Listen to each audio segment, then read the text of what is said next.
What is the perfect business model? Of course, that will all depend on who you ask and on your personal preferences. But it's definitely very possible to make an exceptionally strong argument for drop shipping. This is a business model that has huge advantages over selling your own products, over becoming an affiliate marketer, and certainly over making money from adverts. It has all the strengths of each and none of the downsides of any of them. This is a business model that allows you to work from home and earn passive income, while at the same time building a big brand for yourself and selling real physical products.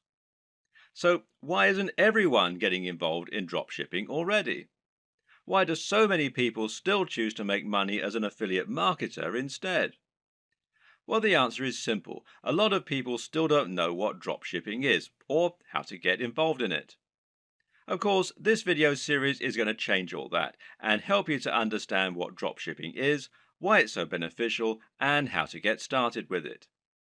By the end, you'll be running your own dropshipping business, making money by selling products with your branding on and without having to spend any money up front or take any form of financial risk. Didn't I say it was the perfect business model? So, exactly what is dropshipping? Dropshipping is technically a fulfillment model. Fulfillment in a business term, of course, means delivery. So, in this sense, dropshipping is the manner in which orders are delivered to customers. Normally, selling a physical product means that you need to buy numerous items and then sell them at an inflated price. The way you would normally do this is as a reseller. Here, you would buy wholesale items, inventory bought in bulk at a discounted price, and you would then sell it on at an inflated cost and keep the difference, and that's your profit margin. The problem with this model is you need to make a big investment in the stock, and then you have to deliver the products to your customers. This means you're taking a financial risk by ordering the stock in advance, and if you make zero sales, you can lose a lot of cash. You have to pay for the shipping and also handle all of the administrative tasks. You'll need to constantly take stock of your inventory and you'll need to refund customers for deliveries that don't arrive. In short, it's a lot to take on for an individual hoping to run a business from home in their spare time. Dropshipping changes all this because now the wholesaler is handling delivery and they don't require you to order in bulk. So simple. You list the items for sale in your online store just like you normally would, and then when a customer orders them, you pass that sale on directly to the wholesaler. They then send out the product on your behalf and make sure it reaches the buyer, and you get the money. This might sound very similar to affiliate marketing, but there are a few key differences. For starters, the amount of money you earn will tend to be higher than affiliate marketing. When you operate as a reseller, the usual pricing method is something called keystone pricing. Keystone pricing essentially means that the amount you're selling the product for is twice the amount you pay the manufacturers. This is one of the most common conventions for this type of business, and to all intents and purposes, dropshipping businesses are resellers. The other big benefit of dropshipping over affiliate marketing is that you don't have to mention the existence of the dropshipping business at all. In other words, the customer never knows that it's not you who's selling the product. You're not sending them to another website where they can check out and buy the product. You're just selling them the product as though it were your own and forgetting about it. This is fantastic because it means that your business looks much more professional and because you're no longer sending visitors away from your brand in order to make the sales. Hopefully, you can already see some of the big advantages of dropshipping. There are many more too, which we'll delve into in this video. Working as an affiliate marketer will often mean that you have to sell digital products in order to get the biggest profit margins. While it's true you can get 75% and upwards from affiliate networks like JVZoo, this will normally mean that you're limited to selling ebooks and online courses. This can be an effective way to run a business model, but it's also sometimes quite restricting. While digital products have many advantages, their appeal is not as broad as it is for physical products. For example, if you try and sell a digital product to your grandma, you'll probably have difficulty. The same probably goes for your mum and most likely your dad. And it goes for most of your peers in reality. In fact, the main kind of person willing to spend lots of money on an ebook or an online course is going to be someone who is already quite familiar with the technology. The person most likely to buy from you at all is probably another digital marketer looking for more ways to make money online. And, as you're probably aware, these are a savvy bunch who aren't easily going to have the wool pulled over their eyes. That, and they've already had people online try to sell them just about every digital product in existence. How many times have you seen ads on Facebook for make money at home schemes? It's just a very crowded market with a very limited potential audience. Clothes, on the other hand, are something that you can sell to anyone. And then there's all the rest, stuff like technology, toys, or fitness supplements. Suddenly, you can sell things that average people really need, and that makes a massive difference. Another benefit of selling physical products is the huge amount of flexibility it gives you. We've already seen that you'll have a lot more flexibility in terms of the types of things you can sell, but of course, this will also extend to drastically increase your flexibility in terms of the way you sell. For starters, you suddenly have pretty much limitless niches that you can choose from, in other words, industries. And then there are the many different ways of selling those areas. Because right now, if you're the internet marketing type, then you're probably imagining the ways that you can sell products from your website or your mailing list. You're probably thinking about content marketing, establishing your authority in your subject area, etc., etc., etc. But that's not the only way that you can make money from a dropshipping business. Did you know, for example, that many of the products being sold on eBay are actually being dropshipped? This means you can save yourself the trouble of building an audience and creating a website. Just find the product that you like, create a listing, and you're good to go. Even big companies like Home Depot and Sears reportedly use dropshipping on some of their less popular products, so it must be a good business model. With dropshipping, you also have total control over the way you sell the product. This means it's up to you if you want to introduce a time limited discount or if you want to bundle multiple items together in order to offer special deals, etc. This can all help you to make a lot more sales, and it's not an option you would have available to you if you were acting as an affiliate.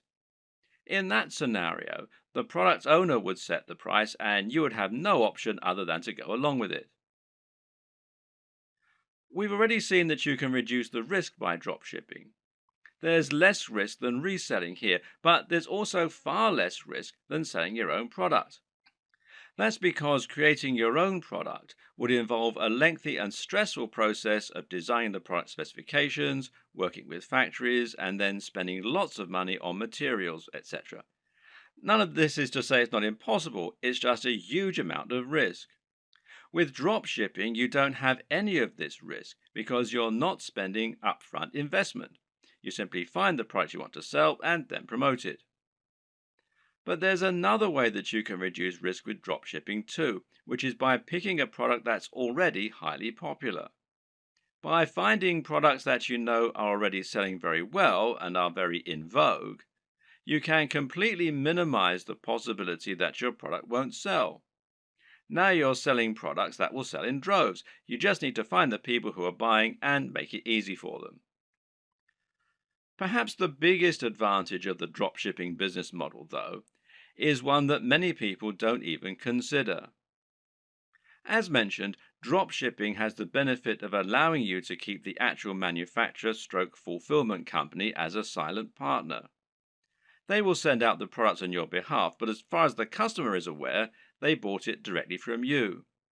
This has the massive benefit of meaning that you're not sending visitors away from your website. This is a massive deal as a digital marketer. If you've been working in this business a while, you should have a good idea of just how hard it is to attract customers to your website and to your business. This is what you'll spend most of your time doing working online, and you'll probably find it takes up much of your effort. If you're an affiliate marketer, you're bringing those visitors to your website so that you can sell products other companies have created. This means that when they buy the products, they have to leave your website and thereby disengage with your brand. Which brand are they more likely to remember and visit in the future? The guy who recommended the product to them, or the company that actually sold it to them? And when they want more of the same thing, well, where are they going to go? Now consider this. How can they buy more products from you during the same session if you're actively sending them away from your site? Instead of being able to offer a smorgasbord of products that you handpicked, you're now simply telling them to go somewhere else and buy one item. With a drop shipping business, you no longer have this problem. Now you can offer all the items you have for sale on your website from one spot and let your customer choose as many as they want, and then continue to buy from you. But that's not even the best part. The best part is that in some cases, the products you sell will even be able to have your company name on them. This is called white label drop shipping, with the white label essentially describing the packaging or the branding. So let's say you want to sell a supplement like creatine for your fitness website. With a white label service, the product will be developed with packaging that literally consists of a pot and a white label attached. That white label can have your branding printed right on it, meaning that to all intents and purposes, this is now your own product. In many cases, you can even choose a blend of ingredients that will go into the product. In other words, if you're selling a supplement like a vitamin tablet, you can select all the vitamins and minerals yourself and then add your own logo. If you don't sell a single item, you've lost nothing. But if you sell lots, you'll be making a profit at the same time as building your own brand and your own market presence. The big challenge when it comes to drop shipping, though, is finding a drop shipper. This is very clearly a business model that has more benefits for the marketer, and so, of course, not everyone is going to be eager to offer their services. How do you go about finding a drop shipper when they're in such short supply? Well, there are a number of options, but with any digital business, we tend to prefer keeping things simple and cheap. In this case, the best place for you to start is by looking at websites that act as directories for dropshippers, wholesalers, and manufacturers. One great site that will do all this is Alibaba, which you'll find here at alibaba.com. Another good one is Worldwide Brands, which you'll find here at worldwidebrands.com. The latter is probably preferable, as this specifically features dropshipping companies and has a large number of advantages for dropshipping businesses. For example, you can use this site to make sure that you're dealing with the real wholesaler. What does that mean? Well, it means that you can avoid making the mistake of signing up to sell products that someone else is dropshipping to you, thereby scraping profit from you. This is a common practice and one to be careful of when you're just starting out. Worldwide Brands is perfect if you plan on finding a dropshipping manufacturer quickly and selling their products on eBay or Amazon. The only problem with this plan is that there's a fairly hefty sign-up fee. Currently, it costs $249. Okay, so that's not astronomical, and this is a lifetime membership. But if you were attracted to dropshipping initially because you wanted a business model with zero overhead, then it might be a little off-putting, especially as your break-even point has now been pushed back further. So there is a free review, though, at the time that I'm making this video. So another option is to try ThomasNet, which you can find here at thomasnet.com, which, like Alibaba, has a selection of different types of manufacturers and wholesalers selling different types of products and different types of services. Makers Row, which is makersrow.com, might also be worth checking out. Some other paid options include SaleWho and Doba, and a great free choice is Wholesale Central. Failing that, another good strategy is just to search Google. When you know the type of product you want to sell, just try searching for that product on Google with the word dropshippers and your location. So if you're hoping to dropship clothing in the UK, then you can just search for clothing dropshippers UK, and you can see it brings up a whole load of different ones here. And one that I looked at earlier was this one, fashiondropshippers.com, which seems to do exactly what we want. Or perhaps you're looking for a white label supplement dropshipper in the US. In that case, we can search white label supplement dropshipping US. And amongst a lot of the ones here, which you can see, one that we find is Vox Nutrition, which you can find here, voxnutrition.com. And it lets us do exactly just that. And it's pretty simple and straightforward method, and there are more and more businesses like this springing up all the time to meet demand. Vox Nutrition will handle formulation, production, and fulfillment on your behalf, making things nice and simple. The third and final strategy for finding your online dropshippers is just to contact the companies you like directly. Find manufacturers for products you'd like to sell and drop them an email. Better yet, try messaging them via LinkedIn or a similar avenue and see if you can get them to respond that way. This way, your message will stand out from their crowded inbox. You could even visit stores in person and ask the owner if you could have the contact details for the company that sold them X product. And this works better for smaller, privately owned stores, of course. If the company doesn't already offer the drop shipping services you're looking for, then just explain to them the benefits and why you would like the opportunity to sell their products in this manner. In many cases, they will acquiesce and you'll be able to start selling a product that other online retailers don't have access to. Another tip for finding manufacturers that you can email directly is to look on eBay. Search for a product you'd like to sell, and if you notice there are lots of people selling the exact same item, then this is a sign that they're using a dropshipper. It could then be a relatively simple matter for you to track down that original manufacturer and contact them so that you can try to do business with them yourself. Note that many wholesalers and manufacturers don't have a great online presence. This means it can be necessary to dig really deep in Google or try looking at trade magazines and papers instead in order to help find your potential partners. When you're dealing with dropshippers, it's crucial that you do your homework and look and act like a professional. Now, here are some tips to help you do just that. First of all, you'll need a resale certificate. Not all, but many dropshipping companies will want proof that you're a real retailer and not a consumer before they do business with you.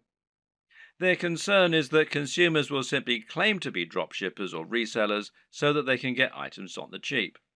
To provide this proof, you might need an EIN number for your business if you're in the United States.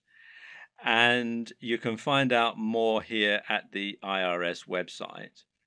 The URL is quite long and complicated, so if you just go to Google and type in apply for EIN online, you'll be redirected to this particular site.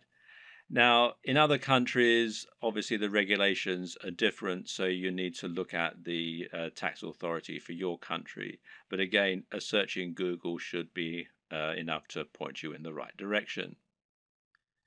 You might also need a resale certificate, and you can find out more about those at this site here, which is wisegeek.org/what-is-a-resale-certificate.htm. If you're going to speak in person, then it can also be a good idea to familiarize yourself with all the terminology regarding dropshipping so that you don't sound like an amateur. You should also look out for fake dropshippers. When choosing dropshippers, there are a number of businesses you need to look out for. These are not really dropshippers in the truest sense of the word. You need to avoid these companies as they won't always get you the best deals and they might not be able to offer you the same kind of value as other organizations. Be aware of companies that want ongoing fees, which real dropshippers don't require. Likewise, be careful of companies that also sell directly to the public. These companies often aren't really drop shippers so much as resellers who are just trying to trick you into making a bulk order. While monthly fees and direct commercial sales are warning signs, there are a few caveats and requirements that you may need to go along with. We've already seen that many dropshipping companies will require you to provide a resale certificate, and likewise, you might find that you need to apply for an account before you can begin using their services. And this will normally involve filling out a form and explaining the nature of your business, and so on. Now, some companies also require you to place a minimum order for your first sale. This is another strategy they can use to drive away consumers, as well as merchants who are just window shopping and may not use their products in future. So, for example, you might have a minimum first order of $500, which is a little bit contrary to the entire concept of dropshipping, as you'll now have a bunch of inventory sitting around and the potential risk of losing that upfront investment. So, what can you do? Well, the best advice is to ask if you can use this initial expense as credit. Pay the first $500 and then use that amount in order to offset future sales until they've paid the full amount off. Drop them an email or speak in person to discuss this option. A lot of people just starting out are going to be very eager to find a partner to work with and will feel privileged when they get a positive response to their inquiry. It's an exciting feeling and certainly a compliment being given the go ahead to sell on behalf of a manufacturer. But at the same time, you also need to be a bit discriminating in your choice. Don't go for the first company that's willing to work with you. Make sure they're actually up to scratch. One thing to be careful of is quality control, and in this regard, you often get what you pay for. Be sure to ask the company what quality control measures they have in place in order to prevent problems like defective products and faults.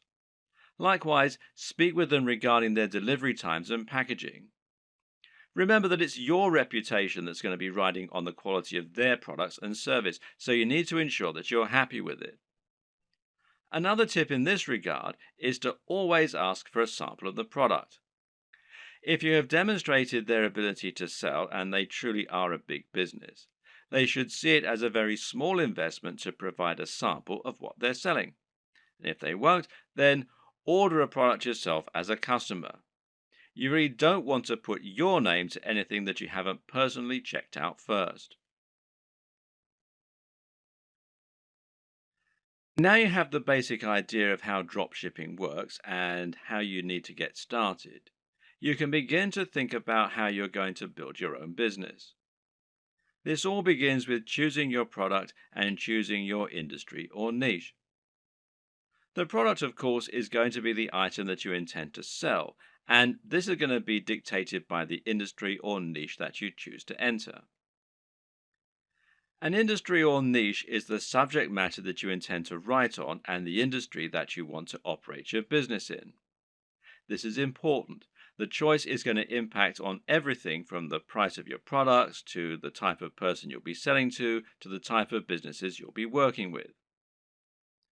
The reason we call it a niche, or niche as some people pronounce it, when talking about an online business, is that a niche is a particular category. This is not only your subject matter, but also the type of person who is going to be reading your content. It's very important that you choose this correctly because the niche will affect the size of your potential audience. When you choose a subject matter, you want it to be one with niche appeal. This means it's aimed at a particular type of person who is specifically interested in that type of thing. An example of a niche might be knitting. Now, if you have a blog about knitting and you sell knitting paraphernalia, only people who are interested in knitting are going to read your blog and buy from you. This way, you've cut out a niche for yourself rather than trying to appeal to everyone. That in turn means that you have drastically reduced the amount of competition you're facing. Now you don't need to compete with the biggest companies on the net, and you'll find that paying for things like AdWords advertising is considerably more affordable than it would be for a more general topic.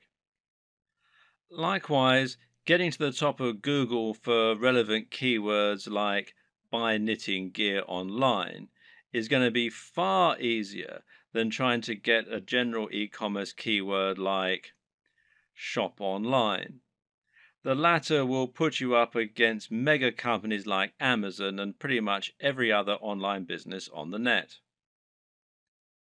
But the problem with choosing a niche topic is that sometimes it can be too narrow, to the point where no one is interested in buying from you. If your niche is puppies with three legs, then you're going to have a very small number of amputee puppy owners who can buy from you. You'll find it relatively easy to dominate the search engines and to be the number one supplier of products in that area.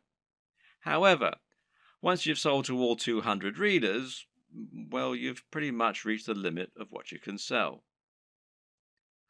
On the other hand, a niche like fitness may be considered too broad. Buy fitness clothes online is a hugely popular search term that companies like Sports Direct, Sweaty Betty, and Mountain Warehouse dominate. Even ranking for search terms like how to build muscle is going to be very difficult. The perfect niche or industry is one with a broad appeal, but which still gives you a unique twist. This way, you'll be able to appeal to a lot of people, but you'll also be able to avoid directly competing with the biggest competitors. This will also give you a better route to market, which is a term that describes any direct access you might have to your target audience. An example of a route to market would be a forum dedicated to the subject matter you're writing about, or an industry magazine. With all this in mind, how do you find the perfect niche for you? Well, there are a few things to consider. Now, a lot of people watching this are going to already have a blog or a website. In that case, the best niche is obviously going to be the one that you're already in.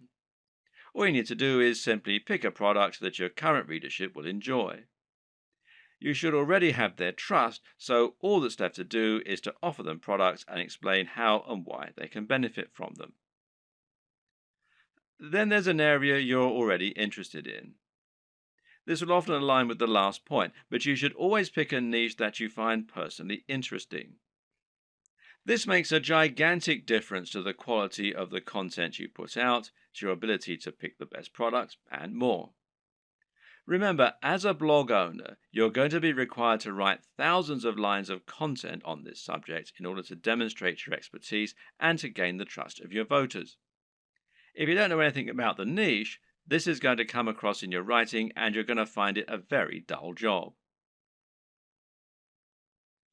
On the other hand, if you have a legitimate love of the niche you're writing in, you'll find it no chore at all to write all that content, and you'll find it much easier to wow your readers with what you know. What's more, you'll have a better idea of how to pick a truly great product that will stand out and attract your audience. You'll have your finger on the pulse. There are also niches where you have an upper hand. Again, this relates directly to the previous two examples in many cases. Suffice to say that most of us will have contacts and advantages in some niches that give us an edge. Perhaps, for example, you happen to know the owner of a very big fitness website or of a very big fitness magazine. Knowing this person will thereby make it much easier for you to get a cheaper advert or maybe even an article inside the magazine. Now you can reach out to that audience directly and hopefully sell more product. Have a long think about your list of contacts and friends, and then consider finding a product that will let you make the most of those advantages. If you look at affiliate marketing, digital products, and internet marketing as a whole, you'll notice that certain niches stand out as being far the most popular, and those are fitness, making money, and dating. Now, why are these the most popular niches? On the one hand, it's because they have the broadest appeal. But the biggest reason is that they offer the best value proposition. A value proposition is basically the way in which your business is able to offer value. This is the way that your products can change people's lives. What is the end result of owning your product? If you're selling a hairdryer, then what you're really selling is the convenience and dry hair. If you're selling clothes, then what you're really selling is the ability to feel good about yourself, to look sexy, and hopefully to thrive in your career and in dating as a result. This is what sells. Try and sell a book about cats, and you're not really offering much beyond a few hours of entertainment. But sell a book about making money, and you're selling a dream. By choosing a product that can really change people's lives, you're providing much more value, even if the manufacturing costs stay the same. Now, this lets you charge more and make more money as a result, and it basically comes down to the niche. In order to tick all these boxes, one strategy you can use is to target a sub niche, a niche within a niche. An example of this is targeting a specific type of person within the fitness niche. How about fitness for the over 50s or dieting for the diabetic? You could even do strength training for martial artists. In this latter example, you've actually combined two separate niches in order to offer something truly unique and interesting. Now you have your niche. The next thing to do is to pick an actual product. From there, you can find the manufacturer to help you provide it. The important thing here is there should always be a clear synergy between your branding, your ethos, and your product. That is to say, you should have a real affinity with the product and be selling it as an extension of your mission statement. What you must not do is simply find the first product you can sell within your niche and then go out and try to sell it. An example might be to create a fitness website, build an audience, and then sell a really basic protein shake that is already well known. Can this work? Well, sure it can, but why would people bother to buy from you when there are countless other sites where they can find the exact same thing, or when they can buy it down their local high street? Likewise, if you're selling a product that is obviously not your own and is so generic, it can actually hurt your trustworthiness. It's clear that you're trying to make money, which isn't a bad thing in itself, but you're not offering any unique value in return. You're just saying, oh yeah, and why not buy this generic product while you're here? On the other hand, if you can find a product that is somewhat new, somewhat different, and that mirrors your personal approach to fitness, to business, or whatever your niche is, then you can sell something that you really believe in and can get excited about. And this is something that will come across and make itself apparent for your visitors too. This is one reason why it can be so great to have a hand in helping design the product, as with a supplement, for example, where you get to choose the ingredients. Similarly, you can make money from selling a product that is a little lesser known and that you find particularly interesting and exciting. The best brands will be the ones that can grow with you. Find a company that's doing something new and exciting and express that you'd like to work with them. From there, you can then focus on growing and building your business. And this will help you to form a real relationship that's mutually beneficial and that your customers can appreciate too. Of course, there are many smaller considerations to keep in mind when selling your products. Should you sell a consumable or should you sell something that will last a long time? Should you sell a product that's very expensive or one that's very affordable?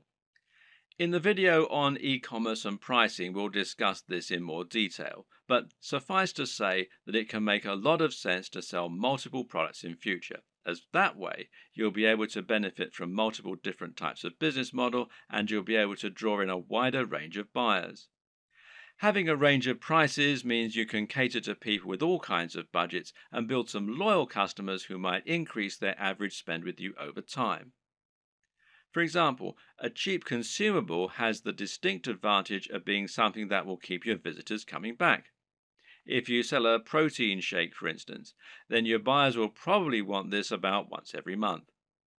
If you provide a reliable service and appealing prices, then this is an excellent way to get repeat business and to have a recurring income, which in turn will be highly convenient by letting you make more concrete plans for your budgeting, etc. Another option is to run a box business. Now, these are businesses that sell selections of products on a recurring basis. Someone will subscribe to your business and you'll send them a package containing a set number of products each month. This could be a range of different items or it could be one thing. Loot Crate, for example, is a business that sends pop culture merchandise to comic book and games fans. Part of the fun of this service is that they never know exactly what they're going to get, but it will always be something interesting and exciting. Then again, you also get men's grooming services that send the same selection of consumable razors, shaving foams, etc. to their customers every month.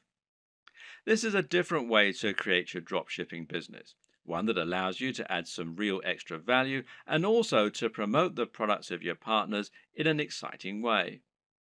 There are many other ways you can add value too, whether it's providing freebies like some kind of PDF, offering the best discounts, or somehow upgrading the product you're offering before it reaches the customer. Whatever you decide, the big question to ask yourself is, what value are you providing? What are you offering on top of the products themselves? How are you providing value not only for the customers but also for the suppliers? And what advantages do they get by coming to you instead of going to somewhere like Amazon? Finally, of course, you need to ask yourself what types of products will sell well. And this is particularly important when you first start out and you perhaps only have one item to begin with. If you're going to begin your store with just one item, then it's highly important that this one item be something that will sell well and get your business off to the best start.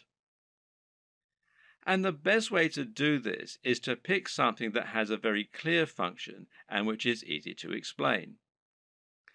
Solve the problem that your visitors have. What do people in this niche need? And how can you solve that issue for them? If you can answer this, you should have no problem selling your first item as long as it's well made and as long as you're persuasive enough to make it sound amazing. If you already have a website and an audience, then you can skip this video. Otherwise, it's crucial that you keep watching in order to ensure that your brand is aligned with your business model and the product you're selling. A good place to start is by asking what exactly a brand is. A brand is much more than a logo. Rather, it's an ethos, a mission statement, and an approach to business. The logo simply tells people that the product or service they're receiving adheres to the same standards as whatever else they've used from you in the past. You start your brand by choosing why you do whatever it is you do. Why should people care about your business? How are you different from other companies offering the same thing? How do you want the world to change as a result of your business being a part of it? This is what allows a company like Apple to capture the imaginations of billions of people and to create such loyal customers. Apple isn't just about selling hardware. It's about selling beautiful hardware that feels personal and that is aimed very much at creative, rule-breaking individuals as opposed to big businesses. When the first Apple computers were released, the only real competition was IBM. And by taking this stance, Apple was able to differentiate itself a lot and get a lot of excited followers as a result. The same goes for many businesses that are setting out to create a greener planet. These companies are doing something more than just making money, and their fans love them for it. This is enough to make people choose their products instead of the same products offered by another business. And this ethos means that people know instantly that the service is aimed at people like them. So ask yourself what the driving motivation behind your business is. You're a fitness company. Okay, but what is it that you really believe in? Why is fitness important to you and your customers? Do you think that people are happier when they're well? Do you want to help the average person to have a more fulfilled life thanks to a healthy lifestyle and diet? Or do you love the idea of becoming more powerful? Are you all about building strength and speed and challenging the limits of human potential? These two companies might sell the exact same product, but the way they go about it is completely different. And if you can convey this mission statement, then you'll find the right type of customer will go absolutely nuts for your brand. That's the kind of customer whose vision is aligned with yours. Now, don't try and appeal to everyone because that will never work. Instead, try to appeal more to the right kind of person. One way to do this is through your logo and your web design. The objective of a great logo is to communicate what your business is all about. You're trying to tell people what you sell and why you sell it as soon as they look at your business. So, say your company was all about health and natural products. Then you might make a logo that had a tree on it or a heart, and it would probably be green in color and have an uplifting, healthy sounding name. Conversely, if your business is all about punishing workouts in the gym, then your logo might include a picture of a dumbbell or a barbell and have the word iron in it somewhere. The idea is that the combination of your logo, company name, and perhaps blog posts is enough to tell any visitor to your site right away that this is a company aimed squarely at them, selling products they're going to love. This should also extend throughout your site design. Meanwhile, make sure that your logo is designed using a vector file, meaning that it's made in Illustrator or a similar piece of software that keeps it easy for you to edit and resize. And avoid using cliches. Once again, this is a good place to invest a little of your own money up front. It'll pay off in the long term. The mistake that a lot of people make is to try and sell right away. This can work sometimes, but it's not generally the best way to build trust, grow an audience, and ultimately secure the best long-term profits. That's because it's somewhat similar to walking up to an attractive stranger in the bar and asking if they want to come home with you. 99% of the time, this will be met with a slap. Most people prefer to get to know the person propositioning them at least a little bit first. So you need to try and introduce yourself properly and let the person feel that they know you and that they can trust you. This is the exact same for a business when you're trying to sell something. Imagine approaching a stranger in the street and asking if they want to buy from you. This is the basic concept of content marketing. To build an audience of people who love your content and who trust your opinion so that you can convince them to buy the products you recommend and so that you can keep bringing people back to your site time and time again, giving you multiple opportunities to make a sale. The way you do this is to start by writing high quality content and to post this to a blog on a regular basis. The more you write and the more you research your subject matter and make it different and interesting, the faster you'll build a dedicated audience you can sell to. Demonstrate that you really know what you're talking about, that you only recommend things you genuinely believe in, and that your audience can trust you to be a resource for more useful ideas and information. Likewise, try to build your mailing list and social media presence. Incorporate your brand strongly on all your social media pages and in anything else you create so that people will know they're dealing with the same business. Getting someone to follow you on social media when they think they might be interested in your brand is far easier than getting them to buy a product from you and actually spend money. Social media accounts will meanwhile help you to bring more new customers to your site by letting people share with their network. You can help this too by providing social sharing buttons, like these from shareaholic.com, that will let people easily like your content on Facebook or tweet to it on Twitter. Once you have generated a big audience of people regularly coming to your site, you should start thinking about introducing products to your page. If you've really created a brand you believe in, and if you've been providing real value in your content, you should find you have true fans, and a true fan will be desperate to buy your product when you start selling them. Of course, there are many additional methods you can use to send more customers to your products and to market your store. One option is to create your own affiliate program and to encourage more people to help market your items. Another method is to pay for advertising, whether this is a pay-per-click campaign through Google AdWords or whether it's an advert on Facebook that is highly targeted to your specific demographic. This works well in scenarios where you're selling from eBay or Amazon and aren't trying to build up an audience. If you're going to pay for advertising, though, you need to calculate the LCV, now that's lifetime customer value, of each customer. This will allow you to ensure that whatever you spend on your ads, you're making more back and thus seeing strong ROI or return on investment. But to take this next step, you're going to need to make another new addition to your business. And I'll talk about that in the next video.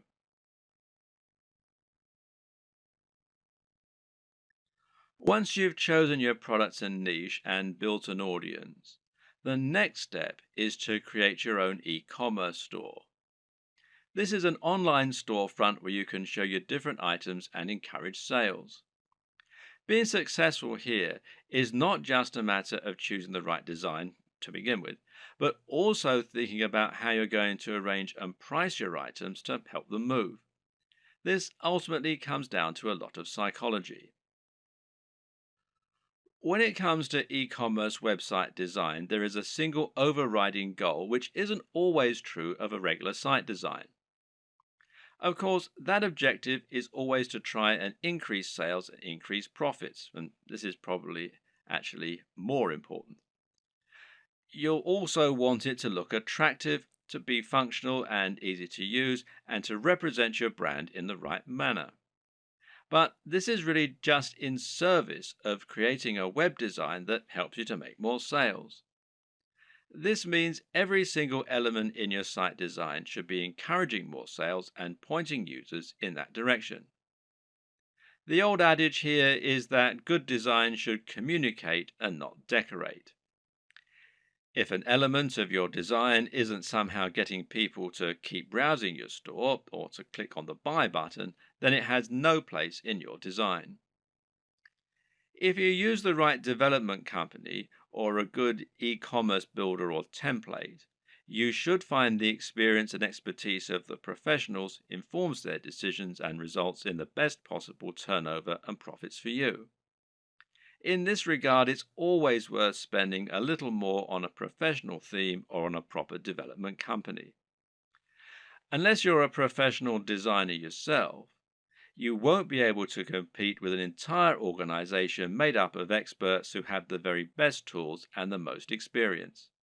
And any lack of professionalism in your site design is going to reduce the trust in your brand and make visitors less likely to buy. An e-commerce store, more than any other design, needs to look professional and have a sense of polish and sheen. The easiest way for most digital marketers to create their own e-commerce store will usually be to use a WordPress theme like WooCommerce. Now, WooCommerce is a theme and plugin combination that will transform an entire WordPress site into an online store. And this makes managing your store just as easy as managing any WordPress website. You can still get a professional design for your site, meanwhile, by hiring a professional designer to create your theme for you, or by buying one that you really like the looks of and you think will fit your brand. Now, you can download the free version of WooCommerce, the WooCommerce plugin, that is, from within the WordPress dashboard. Or you can buy the paid for version and you can buy the themes from woocommerce.com. There are other options too. For example, Shopify gives you a hosted e-commerce platform. And this means that the site will be located off your server, just like a profile on Facebook, for example. You then send your customers to that page where they can shop through your multiple products.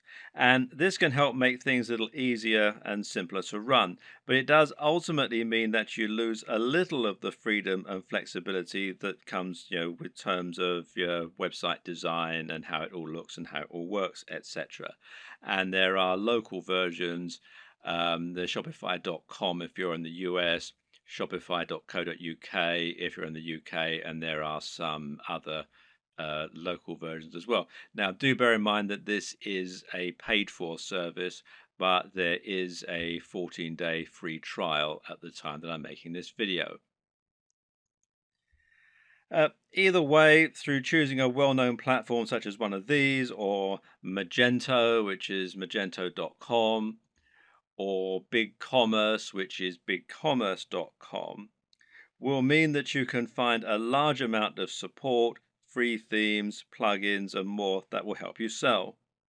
And some of these features can be incredibly useful, such as the ability to add widgets right there on your blog that promote your top items, for example. So don't steer away from the big players. Using these methods will help you to generate more sales by having a professional looking and performing website. Nevertheless, it's still always useful to understand the theory and principles behind it so that you can continue to implement best practices yourself, especially when it comes to aspects that fall outside the realm of design, such as price. Now, here's how the right combination of pricing, positioning, and design can help to make your items sell more effectively. And the first is contrast. Now, contrast can, of course, be aesthetic, and making choices such as using red buy buttons against a white background is a great way to make a particular element stand out and get more clicks. And this also comes down to color psychology, but we won't go into this right now. The other type of contrast refers to the way that you position items next to one another, with the objective being to place expensive items next to cheap ones. Why? Because this makes the cheap items appear even more affordable and the expensive items appear to be even more premium. Now, let's say you have a $10 tie next to a $50 tie. Someone who wants the very best tie might be all the more impressed by your premium offer, knowing that it's 5 times more expensive than the cheapest product. Meanwhile, someone who doesn't have as much money to spend and who feels guilty about buying a new tie can convince themselves that the $10 tie is a great deal. They can compromise and convince themselves that they're being sensible by choosing the cheap tie. They've saved $40 even though they're still buying something they might not have otherwise. This way, the right pricing can really help to sweeten a good deal. And a good e-commerce website design should take full advantage of that. Earlier on in this series, we described why it was so important to have multiple ranges of prices in order to attract a range of different types of buyers. When we looked at contrast, meanwhile, we saw that varying prices could be used to make items look like an even better bargain, or like they're of an even higher quality. But another very important reason to have cheaper items as well as more expensive ones is that it can be a great way to build trust. If someone has never bought from you before, they might feel concerned that the products won't arrive or they won't be as advertised. Even if they read your content and like it, they've no guarantee that what you're selling is going to be high quality, or that the site will be secure from data leaks. Thus, they aren't going to want to spend $1,000 the first time they ever do business with you. But if you have an item that costs $5 and it's a product people will know, then someone might make that purchase because it's a small risk to take. Now you can demonstrate the quality of your service and save their details, making it much easier to sell bigger items in future. Another tip is to think about your top sellers and your smallest sellers and use this to inform the design of your store. Now, this is something that physical stores do a lot. They'll place their biggest drawers right at the back of the store. This way, people will come in to buy the thing they want, but to get there, they'll have to pass through all of the smaller items that you're also selling along the way, and hopefully they might buy something. Meanwhile, if you have items that aren't selling at all, then you can find inventive ways to make the most of it. Packing it in as a free incentive, for example, or selling it at a very discounted rate is a way to bring more people to your online store. This is less important for a dropshipping business model, of course, though, as there's no downside to being left with excess stock. What's important to consider when looking at an e-commerce website design is that in order to make a sale, you'll have to overcome certain psychological barriers. This is actually often the most important step in making a sale. These psychological barriers include such things as customers not wanting to spend any money and not being bothered to go through the process of checking out. Good e-commerce website development should take this into account first and foremost by making it as easy as possible for your customers to make purchases. This is why Amazon's buy with one click feature is so instrumental to their success. At the same time, webmasters need to make the most of customers who have already overcome some of these barriers. So, when a customer commits to buy any item on your site, they will instantly become much more susceptible to increasing their order. Why? Because they've already decided to make a purchase. This is why physical retailers use POS, this is point of sale displays, that sell extra items while customers are in the queue. It's so easy for them to add extra things to their basket that it would be foolish to miss this opportunity. E-commerce sites can do the exact same thing by making it easy to add extra purchases at the checkout. Similarly is upselling, where you give your buyers the opportunity to upgrade their order once they're already buying. Once they've committed to buy, tell them how for just $10 more they could have the very best service or product instead of the cheaper but ultimately inferior option they're currently buying. It's the smart decision after all. Sometimes a buyer will want some of your items, but not all of them. Other times they'll want to combine multiple items, but won't want to pay extra for shipping or to pay full price when they're essentially buying in bulk. Thus, letting your customers combine their items into a single large order can often encourage more sales, and it's known as bundling. What's great about bundling is that it can also be used to sell additional items that they perhaps wouldn't otherwise have bought. Adding extra items to bundled packages is also a great way to shift unsold stock.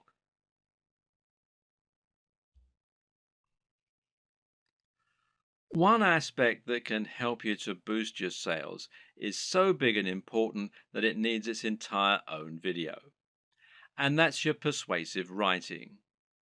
This is what you use to sell your individual items in their store listing, but it's also what you use on a sales page to promote items that are of a particular high value and that you really want to shift. The first and most important tip is to capture the attention of your readers as quickly as you can. This means you should use a bold statement, perhaps capitals, and you should address the reader directly. Now you can get the body you want, and that works much better than a quick workout for burning fat. Asking a question is also a common and effective method because it forces the reader to engage with the text by thinking about the answer. Hence, are you sick of feeling tired and unfit? The problem with this, though, is it can seem a little too obvious as an in your face marketing technique. An even better strategy, then, is to use a narrative structure for your opening. In other words, structure your text like a story.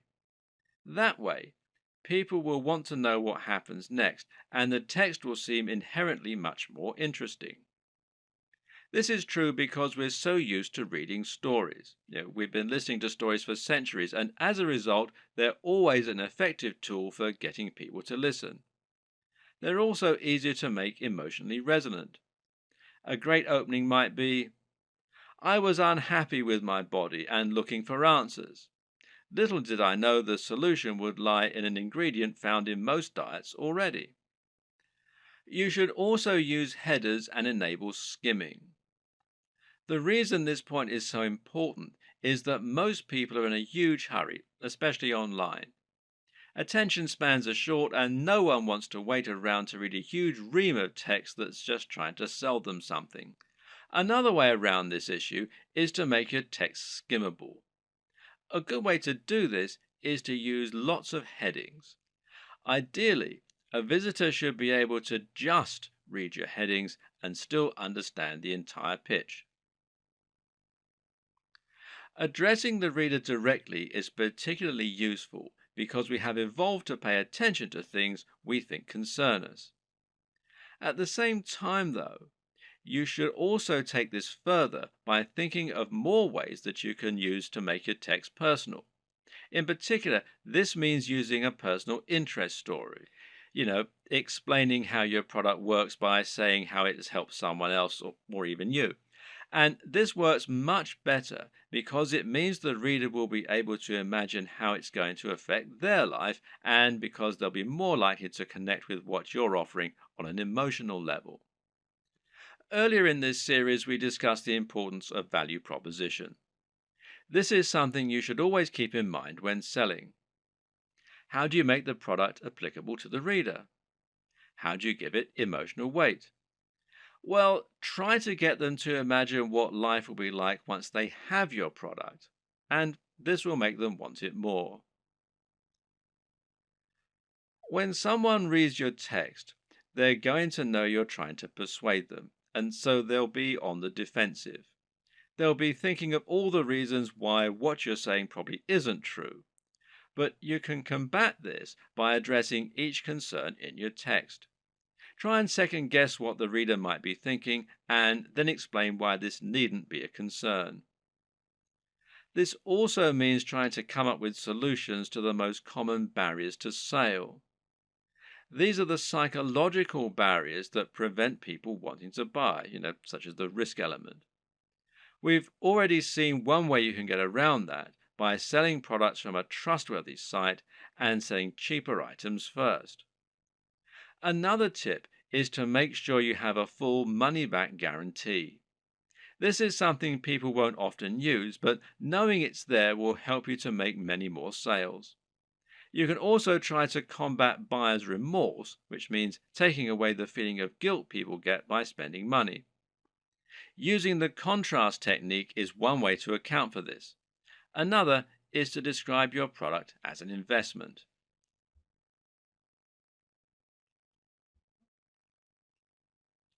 Ultimately, the best way to start building your dropshipping business is to start by selling a product from your site and then to experiment and grow from there.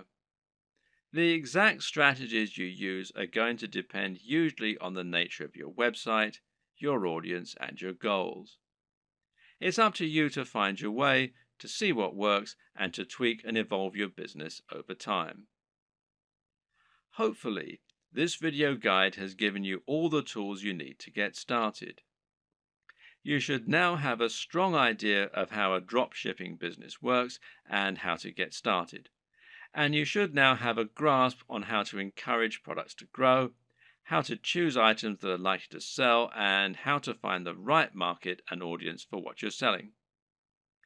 Once you begin selling physical products to your audience, you'll unlock the kinds of profits that you just can't get as an affiliate, and all without taking any significant risks or spending much money at all. And I wish you every success.